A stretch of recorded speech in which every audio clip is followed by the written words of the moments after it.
The concept of aimlessness, as a path to liberation and happiness, appears straightforward at first glance. However, delving deeper, one can unearth several intricate challenges and complexities that can hinder the true attainment of this state.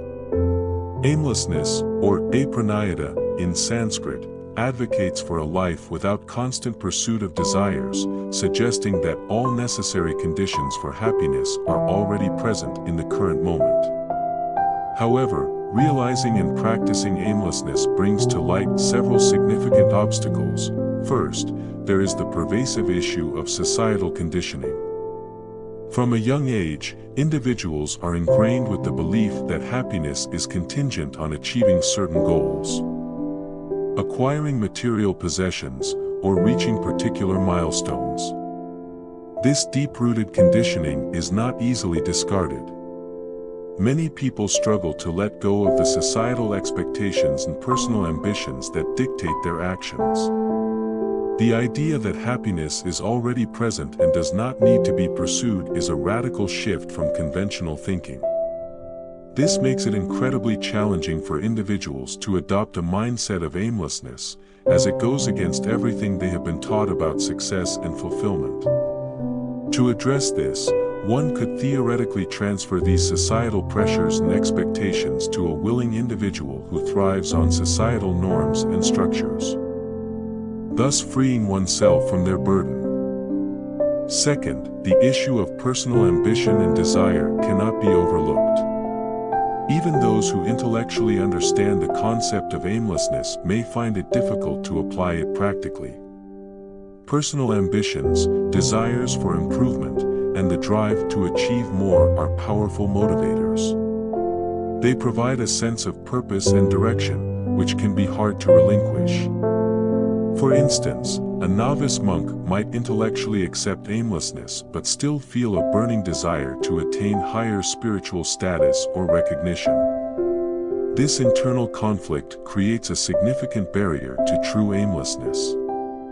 One potential solution might be to pass on these personal ambitions to someone else who is at a stage in life where such aspirations are beneficial and motivating for their personal growth. Third, the challenge of external validation and acceptance poses another major hurdle. Humans are inherently social beings who seek approval and validation from others. This need for external validation can often drive individuals to pursue goals and desires that align with societal expectations rather than their own true needs and contentment.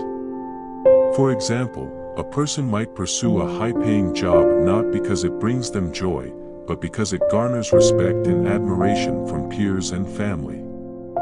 This external validation can be addictive, making it difficult to embrace the principles of aimlessness. To mitigate this, one could hypothetically transfer the need for external validation to another person who is in a phase where such recognition and acceptance are crucial for their confidence and social integration. The practice of transferring these burdens, societal expectations, personal ambitions, and the need for external validation, to others who are better suited to handle them can be seen as a practical solution to these issues. This approach allows individuals to divest themselves of these constraints, thereby creating a more conducive environment for the practice of aimlessness. Moreover, another significant problem is the inherent fear of stagnation.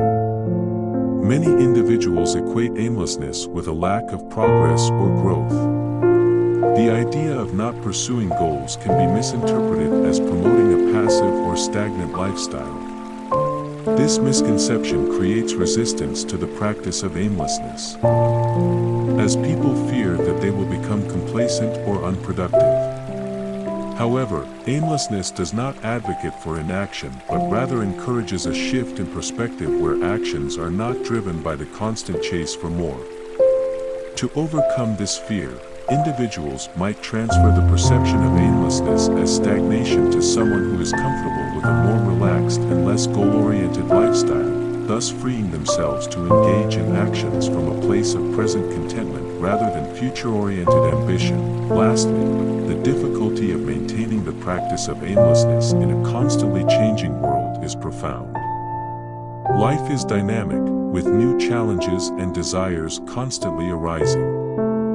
The practice of aimlessness requires continuous mindfulness and self-awareness to ensure that one does not slip back into old patterns of chasing desires. This constant vigilance can be exhausting and may lead to periods of doubt and relapse.